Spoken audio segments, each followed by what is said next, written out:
5 years ago, Alpha King Dominic Sterling threw his fated mate out of the pack house in the dead of winter. His reason? A doctor's report claiming she was barren. He didn't just reject her, he humiliated her, calling her a genetic dead end and replacing her with a mistress before her scent had even faded from their bed. Today, he invited her back to the Royal Anniversary Gala, intending to flaunt his new life and finally break her spirit. But Dominic forgot one thing. Nature doesn't make mistakes. When the palace doors open tonight, the king won't just see his rejected queen. He's about to face 4 impossible miracles, who all share his eyes, and they are hungry for revenge. The rain in Seattle was different from the rain in the Blood River territories. Here it was cold, impersonal, and clean. It didn't smell like wet fur, pine needles, or the lingering metallic tang of blood. Isolde Izzy Vance. No, she corrected herself, looking at the brass nameplate on her desk. Isolde Wilder stared at the envelope resting on the glass surface. It was made of heavy, cream-coloured cardstock, embossed with the gold crest of the royal pack, a wolf rampant, holding a crown. It smelled of cedar and arrogance. "Mum, you've been staring at that thing for 20 minutes. You're going to burn a hole in it with your laser vision." Isolde looked up. Standing in the doorway of her office was Kyle. At only 4 years old, he already had the posture of a soldier.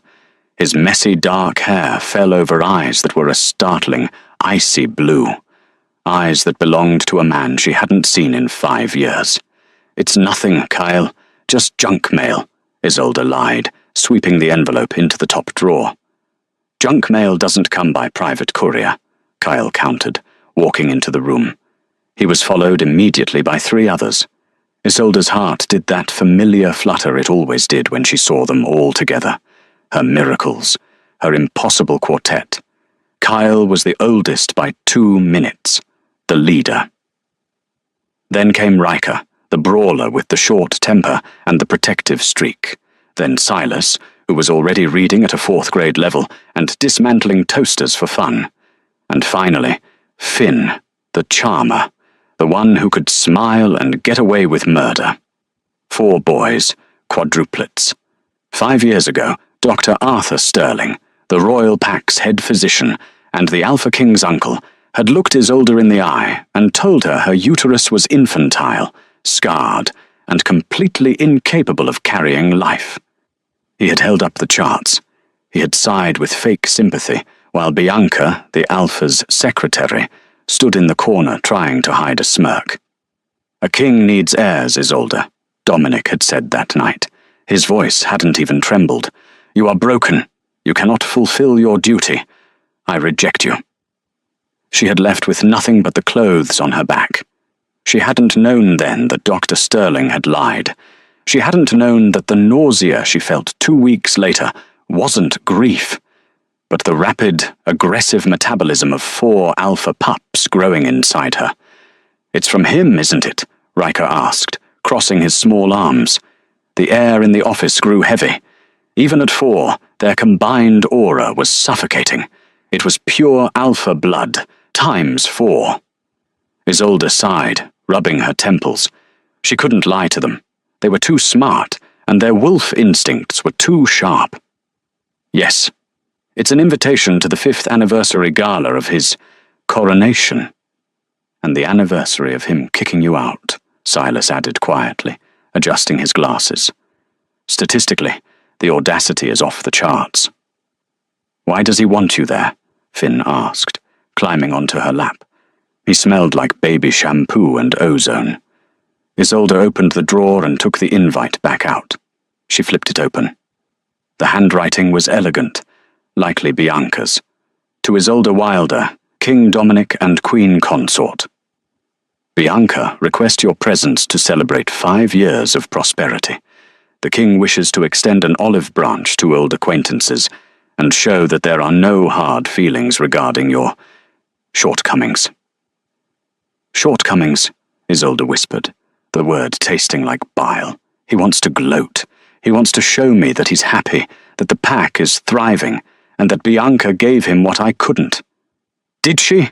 Kyle asked sharply. Isolde smirked. "Rumor has it no. 5 years and no public announcement of an heir. Just whispers of miscarriages and bad timing." The irony was delicious, but it was also dangerous.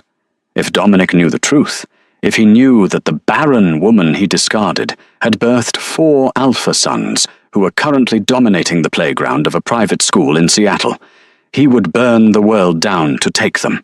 "We're not going," Isolde said firmly. "It's too dangerous.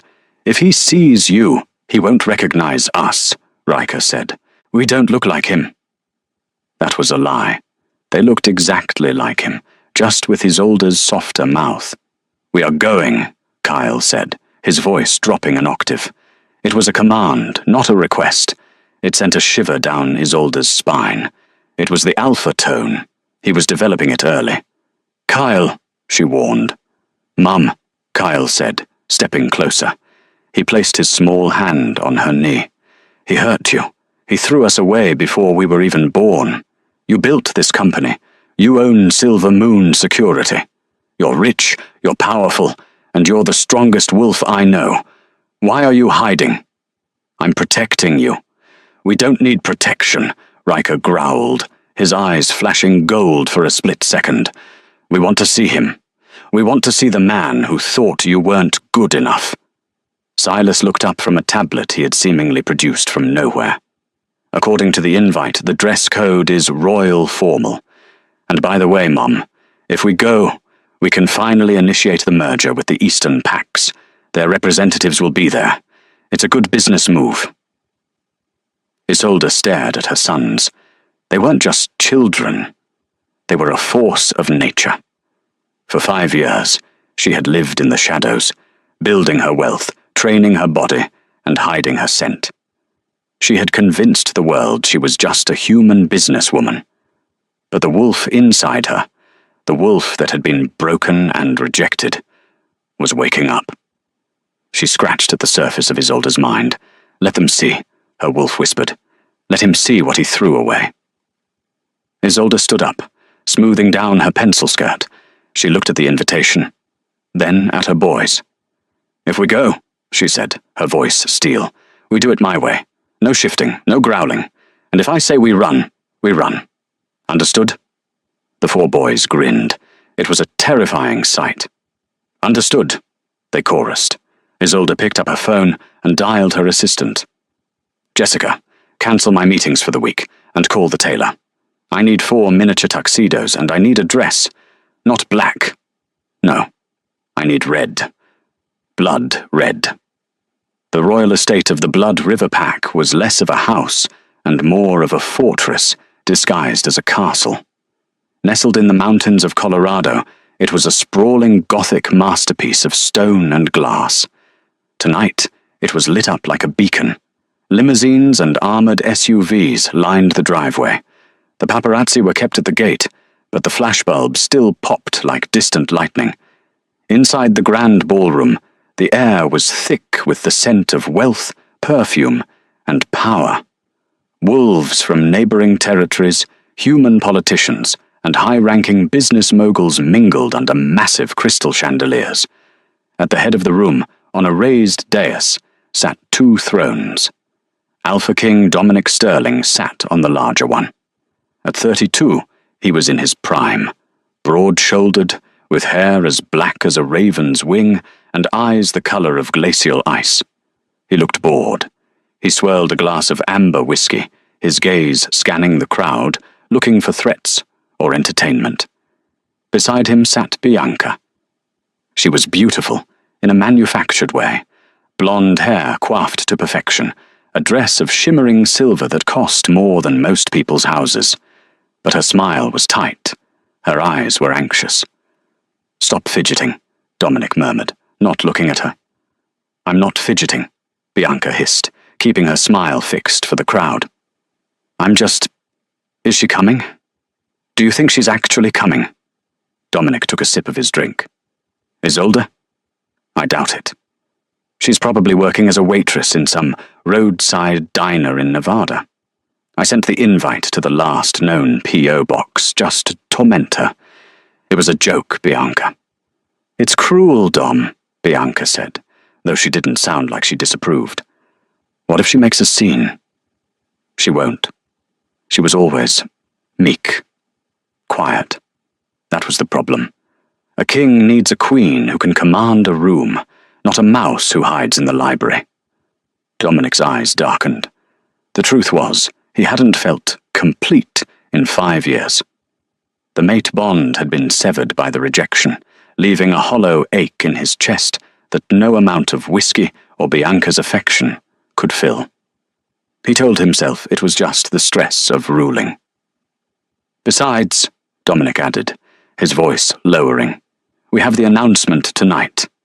Bianca flinched. Dom, please, let's not. We have to, Bianca. The council is breathing down my neck. 5 years. No air. They're starting to talk about the curse. I am trying, Bianca whispered harshly, tears pricking her eyes. Dr. Sterling says my stress levels are too high. If you would just stop pressuring me. I am the king, Dominic snapped, his aura flaring enough to make the nearby guards stiffen. I need a son. I threw away my fated mate because she was barren. If I replaced her with another barren woman, I look like a fool and a failure. Bianca looked away, biting her lip. Suddenly, the chatter in the ballroom died down. It wasn't a gradual silence. It was instantaneous, starting near the massive oak doors and rippling inward like a wave. Dominic looked up, annoyed. What is it now? Did the Prime Minister trip on the rug? Then he smelled it. It was faint at first, buried under the scents of hundreds of other wolves, but it cut through the noise like a knife. Vanilla, rain, and something else, something distinct and powerful. Winter berries. Isolde. The heavy oak doors groaned open. The herald, a nervous man in a tuxedo, stepped forward, checked his clipboard, and frowned. He looked back at the open door, his eyes going wide. He cleared his throat, his voice trembling into the microphone. Presenting, Miss Isolde Wilder, CEO of Silver Moon Security. Dominic froze. CEO? Isolde stepped into the light. If Dominic had expected the mouse he threw out, he was dead wrong. The woman standing in the archway was a goddess of war. She wore a gown of deep, blood-red velvet that clung to every curve of her body. It was strapless, revealing toned arms and shoulders that spoke of hours in the gym. Her hair, once a mousy brown, was now a rich chocolate wave cascading down her back. Her makeup was sharp, accentuating eyes that burned with a golden defiance. She didn't look down. She didn't look scared. She looked bored. The crowd parted for her. The silence was deafening. Every male wolf in the room turned to look, their inner wolves perking up at the sight of such a high-status female. Is that the reject? Someone whispered. She looks better than the queen, another murmured. Isolde walked into the room, her heels clicking rhythmically on the marble floor. She wasn't alone. She was flanked by 4 security guards, massive men in black suits, but they weren't leading her. They were trailing her. Dominic stood up slowly. His heart was hammering against his ribs. She's beautiful. The thought was involuntary, primal. Isolde stopped in the center of the room, directly in front of the dais. She looked up at Dominic, then shifted her gaze to Bianca. A slow, terrifying smile spread across her red lips. "Happy anniversary, Dominic," she said. Her voice was smooth, carrying effortlessly through the silent hall. "I heard you were having a party. I hate to crash, but I had some business in the area." "Isolde," Dominic breathed. He descended the first step of the dais, drawn to her like a moth to a flame. You came. You invited me," she countered, tilting her head. "And I wanted to see if the rumors were true." "What rumors?" Bianca demanded, standing up. Her voice was shrill compared to Isolde's alto. Isolde's eyes locked onto Bianca's flat stomach. That the fertile replacement is just as empty as I was accused of being. Gasps rang out through the hall. "How dare you!" Bianca shrieked. "Guards! Remove this trash!" 4 royal guards stepped forward, growling. Isolde didn't flinch. She didn't even look at them. She just raised one hand, snapping her fingers. "Boys," she said softly, "come say hello to the king." The 4 large security guards behind her stepped aside. From behind the wall of muscle, 4 small figures stepped out. They were dressed in impeccable miniature tuxedos. They moved with a synchronization that was eerie. They lined up in front of their mother, facing the king. Dominic stopped dead in his tracks. He stared at the 4 boys. He looked at Cale, who stood in the center, chin lifted, glaring with icy contempt. He looked at Riker, whose fists were balled up. He looked at Silas, who was analyzing the room, and Finn, who offered a mocking little wave. He looked at their eyes, his eyes, and then the scent hit him. It wasn't just Isolde's scent anymore. It was the scent of fresh pine, ozone, and unmistakable, high-concentration, Royal Alpha blood. The glass in Dominic's hand shattered, slicing his palm. He didn't feel it. "Isolde," Dominic choked out, his voice barely a whisper. Who are they?" Isolde placed her hands on Cale and Riker's shoulders. She looked Dominic dead in the eye, her expression one of ultimate victory. "Oh, I forgot to introduce my +1s," she said, her voice dripping with venomous sweetness. "Dominic, meet Cale, Riker, Silas, and Finn. My sons." She paused, letting the weight of the moment crush him. "And don't worry, Dr. Sterling checked them himself 5 years ago. He said there was nothing there." The silence in the ballroom didn't last. It shattered like a dropped vase. "Bastards!" Bianca screamed, her face twisting from manufactured beauty into ugly desperation. She pointed a manicured finger at the 4 boys. "They are mongrels. She slept with some stray to try and trick you, Dom. Look at them. They're too small. They're weak." At the word weak, Riker, the second-born, stepped forward. He didn't look at his mother for permission this time. He looked straight at the queen consort. His lips pulled back, revealing canines that were slightly too sharp for a human child. A low, vibrating growl started in his chest. It wasn't the high-pitched growl of a pup. It was deep, resonant, and heavy like a rolling thunderstorm. The wine glasses on the nearby tables began to tremble. The crystal chandelier overhead jingled ominously. The wolves in the room gasped, clutching their chests. They recognized that sound. It was the sound of a pure-blooded Alpha command, raw and unfiltered. "Riker," Isolde said calmly. She didn't scold him. She just said his name. Riker snapped his mouth shut, but his glare remained fixed on Bianca. Dominic hadn't moved. He was staring at the boys as if they were ghosts. He looked at Cale's icy blue eyes, his own eyes staring back at him with a hatred he had never experienced. He looked at the stubborn set of Riker's jaw. He saw Silas tapping his fingers against his leg in a rhythm that Dominic himself used to do when he was thinking. "Silence!" Dominic roared, his voice booming through the hall. He turned his gaze to Dr. Arthur Sterling, who was trying to inch his way toward the service exit. "Uncle Arthur," Dominic said, his voice deadly quiet. "Where are you going?" The old doctor froze. Sweat beaded on his forehead. I was just going to get my medical bag, sire, to verify this fraud." "Fraud?" Isolde laughed. It was a cold, sharp sound. "By all means, doctor. Let's do a test, right here, right now." "We will go to the private infirmary," Dominic commanded. "Everyone else, stay here. If anyone leaves, the guards will consider it an act of treason." He looked at Isolde. "You, with me." Isolde adjusted the hem of her red dress. "Come along, boys.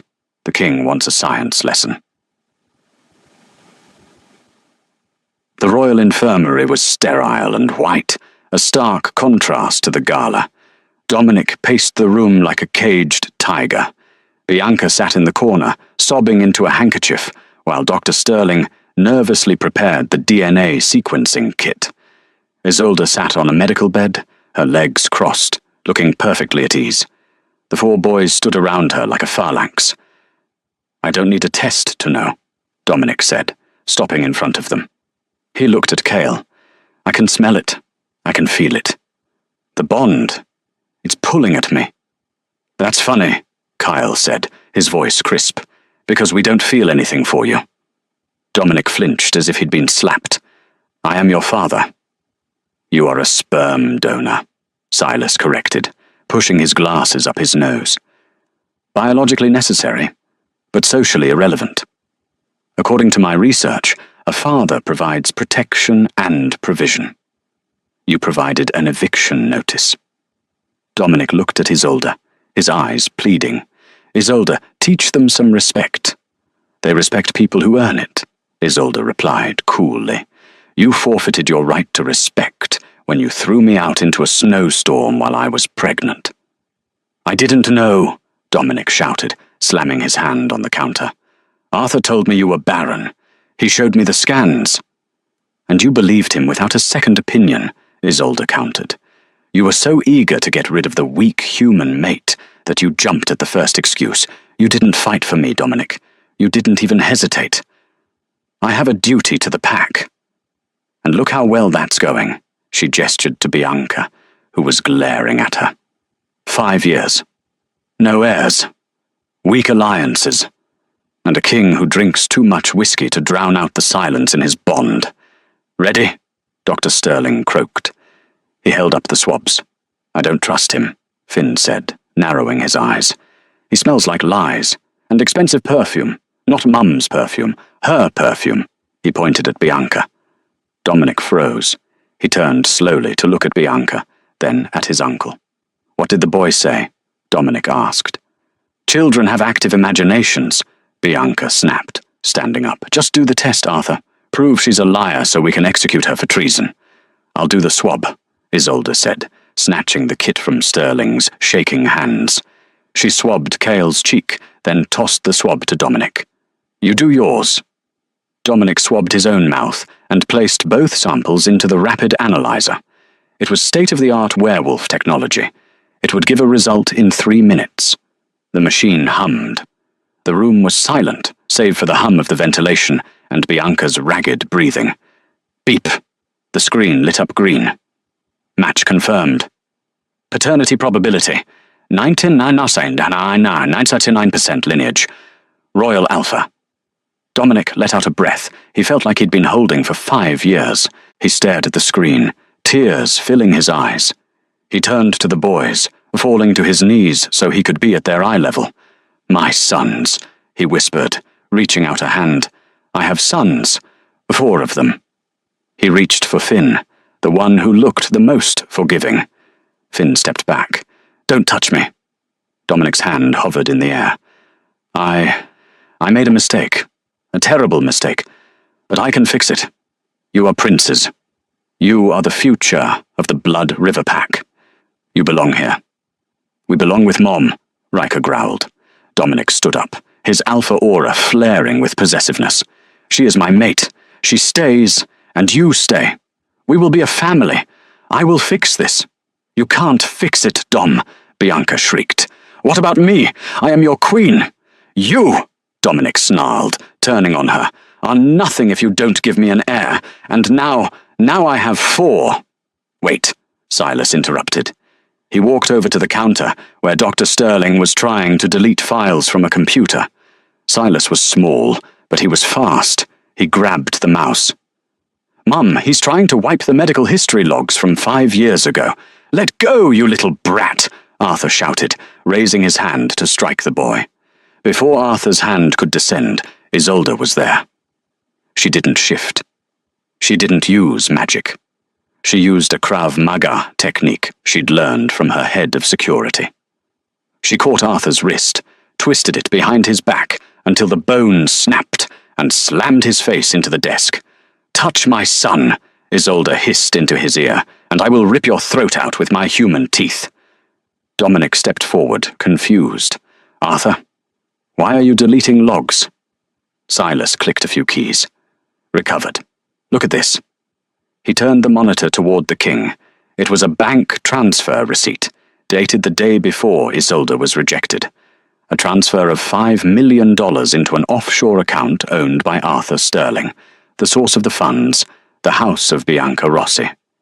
Dominic stared at the screen. The color drained from his face. He looked at the scan attached to the file, Isolde's original scan. Uterus. Healthy. Multiple heartbeats detected. Estimated count. 4. You knew, Dominic whispered. The air in the room grew so cold that frost began to form on the windows. He turned to Bianca. She wasn't crying anymore. She looked terrified. You paid him to lie, Dominic said, his voice shaking with rage. You paid him to tell me my mate was barren. You paid him to kill my unborn children. I did it for you, Bianca screamed. She was a weak human. She wasn't fit to be queen. I saved you from her. You stole 5 years of my life, Dominic roared. His skin began to ripple. Fur sprouted along his jaw. He was losing control. You stole my sons! Dominic, stop, Isolde said sharply. Dominic froze, his wolf acknowledging the command of his mate. He turned to her, his eyes wild. They betrayed us. I will kill them. I will kill them both, right now. No, Isolde said.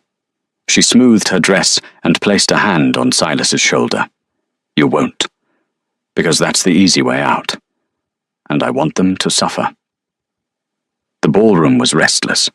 30 minutes had passed since the king and the intruder had left. Rumors were flying. Some said the woman was a witch.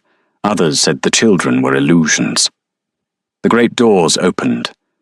Dominic walked in first. He looked different. The boredom was gone. In its place was a terrifying, vibrant energy. He walked with a purpose that made the crowd part instantly. Isolde walked beside him, not behind him, and flanking them were the 4 boys. Bianca was nowhere to be seen. Neither was Dr. Sterling. Dominic ascended the dais. He didn't sit. He stood at the edge, looking down at his pack, at the council members, at the press. Turn off the music, he commanded. The band stopped instantly. 5 years ago, Dominic began, his voice amplified by the acoustics of the room. I made a choice based on lies. I rejected my fated mate, Isolde, believing she could not provide the pack with a future. He paused, looking at Isolde. There was raw pain in his eyes, displayed for everyone to see. I was wrong. I was deceived by those closest to me. My uncle, Arthur Sterling, and the woman you knew as queen consort, Bianca. A gasp ripped through the crowd. They conspired to hide the truth. They forged medical records. They tried to steal my legacy. Dominic gestured to the 4 boys. Behold the truth they tried to hide. Kyle, Riker, Silas, and Finn Sterling. My sons. The princes of Blood River. The boys stepped forward. Kyle, sensing the gravity of the moment, looked at the crowd. He didn't smile. He let out a short, sharp bark. It triggered a chain reaction. The wolves in the front row dropped to one knee, then the second row, then the back. Within seconds, the entire ballroom was kneeling before the 4 children. It was biology. It was instinct. These boys radiated power that eclipsed even the kings. From this moment, Dominic declared, Bianca Rossi is stripped of all titles and rank. She and Arthur Sterling are currently in the dungeons awaiting trial for treason against the crown. The penalty will be death. He turned to Isolde. He held out his hand. And I, Dominic said, his voice softening, humbly ask my true mate to take her rightful place, not just as the mother of my children, but as my queen. The room held its breath. This was the fairy tale ending. The king apologizes, the queen accepts, and they live happily ever after. Isolde looked at his hand. She looked at the ring on his finger, the ring he had never given her. She smiled. It was a sad, tired smile. No, she said. The word echoed in the silent hall. Dominic's face fell. Isolde? I didn't come here to get you back, Dominic, she said, her voice clear and steady. I came here to clear my name. I came here so my sons could see where they came from. I came to expose the liars who ruined my life. She stepped back, gathering her boys close to her. You rejected me, Dominic. You broke the bond. You can't just tape it back together because you found out I'm useful to you now. You called me a genetic dead end. You let them drag me out of this house. I didn't know. You should have known, she yelled, her composure cracking for the first time. You should have felt it. But you were too busy trying to be a king to be a mate. She turned to the crowd. I am Isolde Wilder. I am the CEO of Silver Moon Security. I built an empire without a king. I raised 4 alpha heirs without a pack.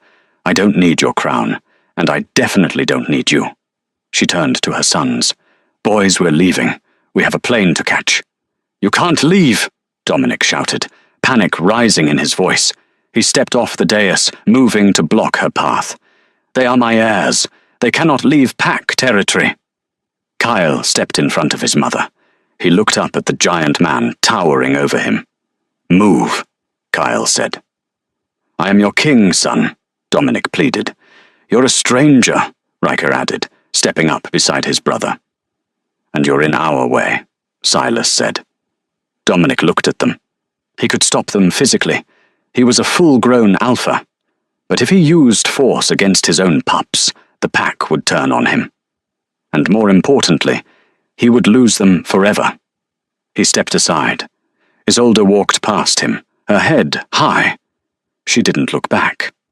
Dominic watched them go, the heavy doors closing behind them with a final, booming thud. He stood alone in the center of his ballroom, surrounded by his subjects, technically the most powerful man in the region. But as he looked at the empty space where his family had just been, he realized the truth. He was the poorest man in the room. Isolde and the boys made it to the limo in silence. Once the doors closed and the tinted windows rolled up, the tension broke. Finn let out a long exhale. That was intense. Did you see his face? He looked like he was going to cry, Silas noted, typing rapidly on his tablet. I've already shorted the stock on Rossi Enterprises. Bianca's family is going to be bankrupt by morning. Good, Riker grunted. She called us mongrels. Isolde leaned back against the leather seat, closing her eyes. Her hands were shaking. She hid them in her lap so the boys wouldn't see. You did good, Mum, Kyle said softly. He climbed over the seat to sit next to her.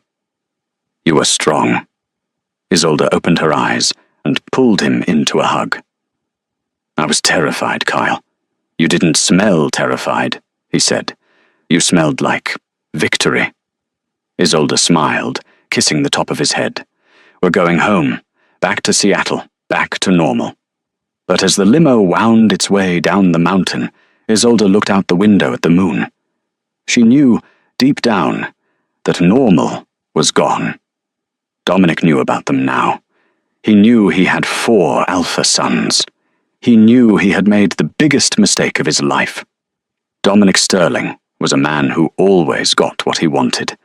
He had given up tonight because he was in shock, but he wouldn't give up forever. The war for her children, and perhaps the war for her heart, had only just begun. 3 days. That was how long it took for the peace to break. Seattle was grey and drizzling, a comfort to Isolde after the suffocating opulence of the Blood River Gala. She sat in her office at Silver Moon Security, trying to focus on a risk assessment report for a tech startup, but her eyes kept drifting to the window. Every shadow looked like a wolf. Every expensive car engine sounded like an invasion. You're doing it again, Jessica, her assistant, said, walking in with a steaming latte. Checking the perimeter. You're safe, Izzy. We have the best security in the state. Because we are the best security in the state. I know, Isolde sighed, taking the cup.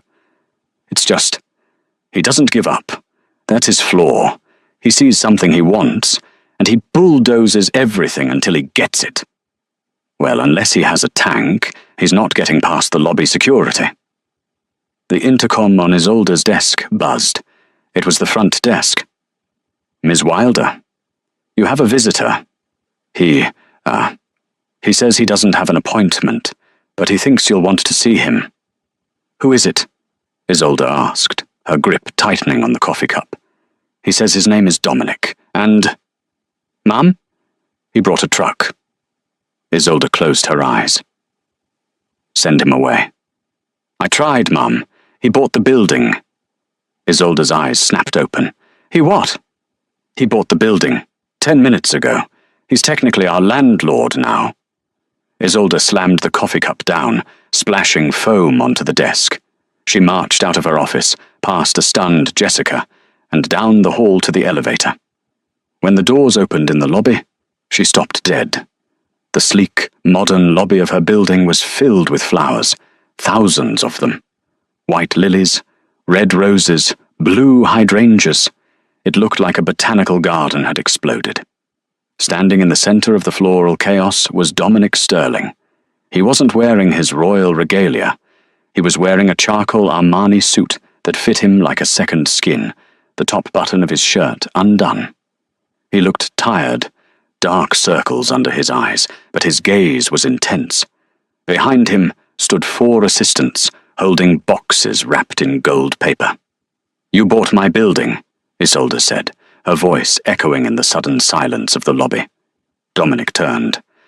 I needed to ensure my investment was secure, and I needed a reason to be here that didn't involve breaking a restraining order. You are insane. I am a father, Dominic corrected. He stepped forward, crushing a lily under his polished shoe. I missed 5 birthdays, Isolde. 5 Christmases. I have catching up to do.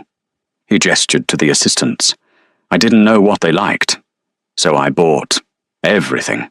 The latest gaming consoles, drones, pony rides, though I was told ponies are impractical in the city, so I bought a stable nearby, just in case.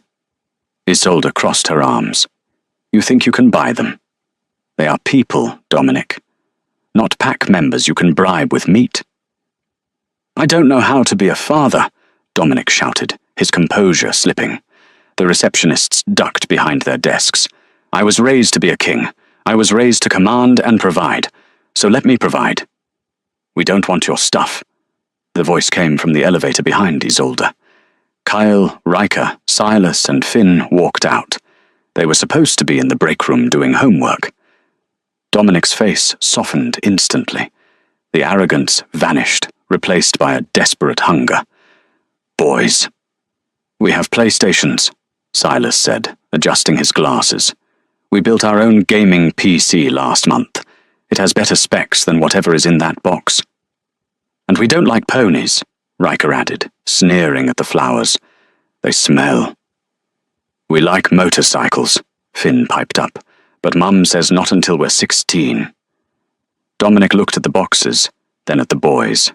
He looked lost. For the first time, the Alpha King didn't know the next move. Then what do you want? Dominic asked hoarsely. Tell me. Anything. I will give you the moon if you ask for it. Kyle stepped forward. He walked right up to Dominic. The height difference was massive, but Kyle held his ground. We want to know why, Kyle said. Dominic frowned. Why what? Why you didn't feel us, Kyle said. Mum says the mate bond is the strongest magic in the world. She felt us the second we existed. Why didn't you? The lobby went silent. It was the question that had haunted Isolde for 5 years. Dominic dropped to one knee. He didn't care about his suit. He didn't care about the staff watching. He looked Kyle in the eye. Because I was arrogant, Dominic whispered. I thought strength came from bloodlines and titles. I let my uncle drown me in potions and treatments to boost my alpha power, not knowing they were dulling my senses. I was numb, Kyle. I was a king of a dead kingdom inside my own head. He reached out, tentatively touching Cale's shoulder. Cale didn't pull away this time. I was blind, Dominic continued. But when I saw your mother in that red dress, when I saw you, the world turned back on. I will spend the rest of my life apologizing for the years I was asleep. But please, don't send me away. Let me wake up." Kyle stared at him for a long moment. He looked back at Isolde. Isolde gave a tiny nod. It wasn't forgiveness, but it was permission. Kyle turned back to Dominic. "You can't buy the building." Dominic blinked. "What?" "Mum worked hard for this company. If you own the building, you own her work. It's insulting." Dominic swallowed. "Okay, I'll sell it back to her. For $1. And no gifts," Riker added, "unless you made them." "Made them?" Dominic looked horrified. I can whittle? A little?" "And you have to eat dinner with us," Finn said. "Mum makes spicy tacos on Tuesdays. If you can't handle the spice, you can't handle the pack." Dominic let out a breathless laugh. "I can handle spice." "We'll see," Silas said ominously. Isolde stepped forward. She felt a crack in the wall she had built around her heart. Just a hairline fracture. But it was there. "You heard them, Dominic," she said. "Dinner is at 6. Don't be late. And get rid of the flowers. It looks like a funeral in here." Dominic stood up. He looked at Isolde with a raw intensity that made her knees weak. "Thank you," he said. "Don't thank me yet," Isolde warned, turning back to the elevator. "Riker puts ghost peppers in the salsa." The Taco Tuesday test had been a disaster for Dominic's digestive system, but a victory for his standing. He had eaten 3 ghost pepper tacos without shedding a tear, gaining a nod of respect from Riker. Over the next 2 weeks, Dominic integrated himself into Seattle. He rented a penthouse down the street. He walked the boys to their private school in the mornings, flanked by his royal guards disguised as nannies, which was a sight to behold. He was trying. Isolde could see it. He listened to Silas talk about quantum physics for hours. He let Finn practice wrestling moves on him. He taught Kyle how to control the alpha voice so he wouldn't accidentally command the school teacher. But the bubble of domesticity was fragile. Isolde was in the kitchen, washing dishes, watching Dominic in the backyard, teaching the boys how to throw a football. He was laughing. It was a sound she hadn't heard in years. Her phone rang. It was an unknown number. "Isolde Wilder," she answered. "You have something of mine." The voice was gravel and smoke. Isolde froze. She recognized it instantly. Donovan Rossi, Bianca's father, the head of the Rossi crime family, and the alpha of the Southern Clay Pack. "I don't know what you're talking about," Isolde said, drying her hands, her eyes locked on the boys outside. "My daughter is rotting in a dungeon because of you," Donovan hissed. "You and your bastard brats. You humiliated my family. You took the crown that belonged to my bloodline." "Bianca committed treason," Isolde said coldly. "She tried to kill my children before they were even born. She's lucky Dominic didn't execute her on the spot." "Dominic is a fool who thinks with his heart. I think with my teeth. Listen closely, little human. You are going to convince the king to release Bianca. You are going to tell the world you lied about the paternity. You are going to leave the country. Or what? Or I turn Seattle into a graveyard, starting with that pretty little school your sons attend." Isolde dropped the phone. "Dominic!" she screamed, tearing open the back door. Dominic spun around, his instincts instantly flaring. He saw the terror on her face and was moving before she even finished the sentence. "Inside, now!" Dominic roared at the boys. They scrambled into the house. Dominic slammed the sliding glass door and locked it. "What is it? What happened?" "Donovan Rossi," Isolde gasped. "He knows where we are. He threatened the school. He wants Bianca released." Dominic's eyes turned pitch black. His canines extended. "He dares threaten my pups?" "He's not just threatening," Silas said from the living room. He was holding his tablet, his face pale. "Mum, the perimeter sensors just tripped. All of them. Crash. The front window shattered. A canister of tear gas rolled into the living room, hissing smoke. 'Masks!' Isolde shouted, pulling her shirt up over her nose. She grabbed Finn and Silas. "Upstairs! To the panic room!" "They're here!" Dominic growled. He didn't retreat. He stepped toward the broken window. Wolves were pouring onto the lawn. Not just any wolves, rogues, mercenaries hired by Rossi. They were massive, mangy beasts with madness in their eyes. "Go, Isolde," Dominic commanded, his voice shaking the foundation of the house. "Protect them. I will hold the line." "I'm not leaving you," Isolde yelled. She grabbed a decorative sword she kept on the mantel, a souvenir from a trip to Japan, but sharp enough. "Mum, look out!" Riker screamed. The back door exploded inward. 3 wolves surged into the kitchen. Isolde didn't hesitate. She shoved the boys behind the kitchen island and met the first wolf head-on. She wasn't a shifter, but she was a mother. She sidestepped the snapping jaws and drove the sword into the wolf's shoulder. The wolf yelped and collapsed, but the other 2 lunged. Dominic was busy in the living room, tearing through 3 attackers with brutal efficiency. He heard Isolde scream. "No!" Dominic roared. The sound was so powerful it shattered the remaining windows. He shifted.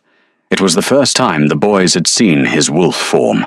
He was a monster, a massive, midnight black wolf, standing nearly 7 feet tall at the shoulder. He moved faster than thought.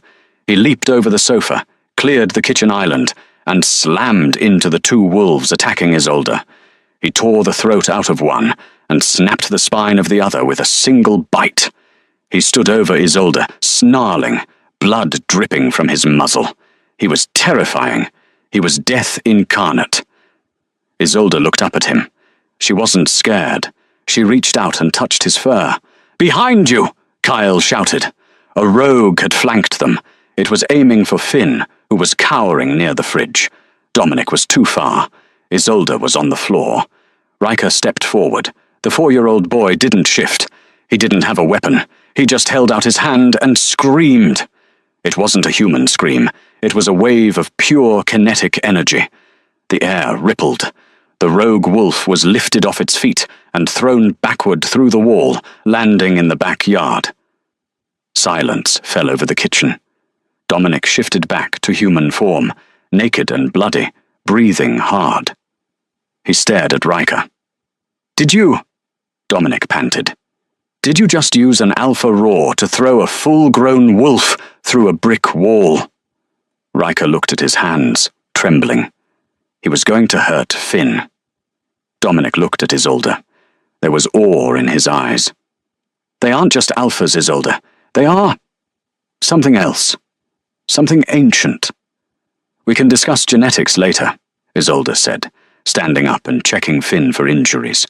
"Donovan Rossi just declared war, and he broke my favorite window." Dominic wiped the blood from his mouth. His expression hardened into the cold, ruthless mask of the king. "He didn't just break a window," Dominic growled. "He signed his death warrant. No one touches my family and lives." He turned to the boys. "Get your things. We are leaving." "Where are we going?" Silas asked, clutching his tablet. "Back to the Blood River Pack," Dominic said. "The safest place in the world is the fortress, and it's time I took back my kingdom properly." Isolde hesitated. Going back meant returning to the place of her greatest humiliation. It meant facing the whispers, the court, the memories. Dominic saw her hesitation. He walked over to her, heedless of the blood and chaos. He took her face in his hands. "I am not asking you to go back as the rejected mate," he said fiercely. "I am asking you to come back as the commander of my army. We are going to war, Isolde, and I need you by my side, not behind me, beside me." Isolde looked at her ruined house. She looked at her terrified but unhurt sons. She looked at the man who had just ripped apart 3 wolves to save them. The old Dominic would have sent guards. This Dominic had used his own teeth. "Okay," Isolde whispered. "Let's go home." The Blood River Fortress was burning. Donovan Rossi had unleashed the Black Talon mercenaries, and the night air was thick with smoke and the howls of dying wolves. While Dominic held the main gate, Isolde and the boys barricaded themselves in the high tower server room to jam the enemy's communications. But they weren't alone. The ventilation grate crashed open, and a ragged, manic figure dropped into the room. It was Bianca, clutching a silver dagger, her eyes wild with madness. "I'm going to carve you out of my life!" Bianca shrieked, lunging at Isolde. Isolde raised her weapon, but she was too slow. Bianca was already mid-air. Suddenly, the room vibrated with a low, terrifying frequency. "Sit!" The command didn't come from a man.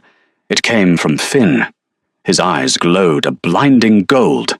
Bianca froze mid-step, her body betraying her mind as she was forced to her knees by the sheer weight of the Alpha Order.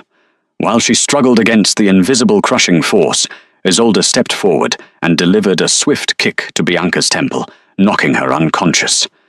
"Good job, baby," Isolde breathed, checking the boys.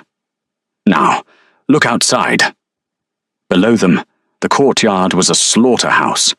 Dominic was fighting Donovan Rossi, claw against claw. Dominic was faster, but Donovan played dirty.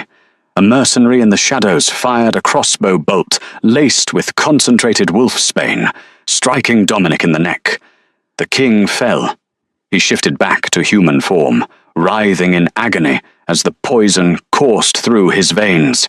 Donovan stood over him, laughing, raising his claws to deliver the killing blow. "Say goodbye, King," Donovan spat.